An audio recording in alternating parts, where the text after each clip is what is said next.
It's time for a brand new edition of Delivering Marketing Joy. This time I get to talk to Sam Brown and Bridget O'Brien, and they tell us how to not be a commodity.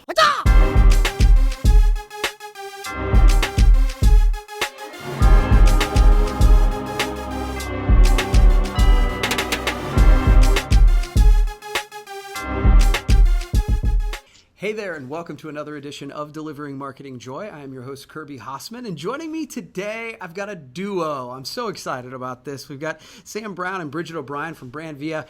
Guys, thanks so much for joining me. Happy to be here. Thank you. Cool. So we'll start with you, Sam. You were recently recognized in our industry as a member of the Hot List. I always love that list. So first of all, congratulations. And I'm always curious, how do you think industry recognition like that translates into business results for you? So the Hot List, first off, it was awesome to be on the list. I always admire the people on the list, and pretty much most of the lists are really cool. I love the creative people list too. That one I aspire to be someday. Yeah. The Hot List really for me meant I've only been in the U.S. for 4 years, so to hit the list was like this huge, like, wow, in the U.S., I know what I'm talking about just as much as I did in Canada. So for me, it was that kind of a testimonial to the fact that I actually know what I'm talking about. Okay. I like it. And I'll tell you, I think that is, at the end of the day, any list like this, when you are recognized on it, it's a credibility thing, I think. And so certainly I hope that was the case for you. And I guess time will tell, right? I could ask my friends, but this Kirby Hasseman guy might have an idea. That's fair. Well, I'm not sure my wife would agree, but I'll take the compliment. So I always say the promo business is a great business, but sometimes it can feel like a commodity business. So I guess I'll ask both of you, how do you think people can stand out, and how do you? Yeah, well, we were actually talking about, so we don't think it is a commodity business in terms of how we approach our clients anyway, because we don't really want to go down that path. Okay. Otherwise, it's really based on price, and we're really offering a level of service and also experiences and products that you may not find at other distributors, such as gift experiences that we've done. I have a client that does gifts often, and they're raising the bar each time. So we found doing things on site, bringing a selection of merchandise. They have 3 options to choose from. They have ways to customize. We may be doing printing on site in addition to that. So the gift is maybe a hoodie where you get to come up to a station where there's a selection of designs, a selection of styles. And so it's interactive and it's unique. And it's something that sets us apart from what a lot of other distributors are doing. Yeah, that's really cool. Sam, anything to add on that? Oh, I think Bridget is one of the ways we stand out, but we have a whole crew of people that have their unique flavor they bring to the table. So we have 30 teams here at Brand Via. Wow.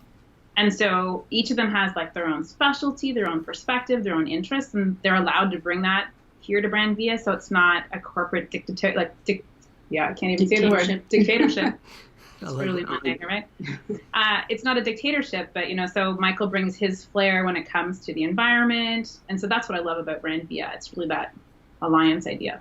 That's awesome. That's really cool. So, sort of final question for you guys. I am constantly seeking new and different places to be educated and inspired. So I guess I'd ask both of you, where do you guys go for inspiration and education on a regular basis? For me, in the product space, I came from retail, actually, production and apparel before this.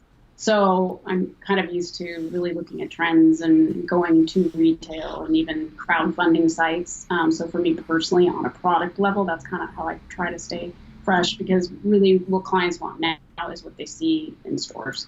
And it's actually awesome that we can finally bring that level of product. Before, your options were far and few between, or you had to source it and hope that it was going to come through.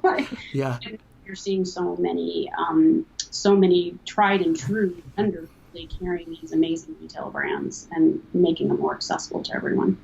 That's cool. Sam? Yeah, that's a great question. So I love, I'm always the one pushing the envelope when it comes to the way we look at things. So I've always been one to attend all those conferences or go to see speakers. I go to industry conferences. I go outside the industry conferences. I go to weird and wonderful shows. I've been to some shows where I'm like, I'm never doing that one again. But there's speakers that I follow. If I like Simon Sinek, I started following him many years ago, and so love him or hate him, he's got a point in most categories. There's some industry professionals that are very quiet. The quiet leaders, I love to find those and follow them because they're not often on a stage. But when they do talk, they say so much with so few words, and it's so profound. You have to really it's a pause life after you watch one of these quiet leaders speak because they've said so much. So, Joan Landorf's one of my favorite in the industry to kind of see what she's up to and try to listen to her and spend time with her. I just came off the Women's Leadership Conference, which was, it's a different, I don't even know how to describe it. It's really about community and secondarily about the content. Learned so much from the other 100 and some women that are there, whether they're higher or lower or experience level in the industry. Everyone has a different perspective. And so just kind of always ear to the ground. Yeah. What's going on.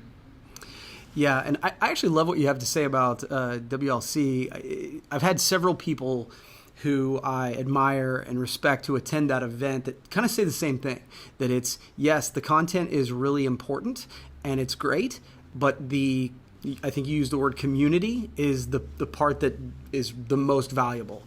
The ability to create those connections and kind of lift each other up. And I think that's cool. I'll be honest with you. That's a thing that I look for at PPAI at the expo. I'm always like, oh, it's like this big class reunion where you get to see folks that you haven't seen in a long time. So no, I'm with you on that. And I actually, Sam, I'm with you. Last week I attended a conference with several speakers. I love that. Like I love doing the industry ones, but I'm a huge fan of getting outside of that because for me, I think it's really easy to become myopic and just do what it, look at it through the blinders of the industry. And by stepping outside of it, I think that really helps me.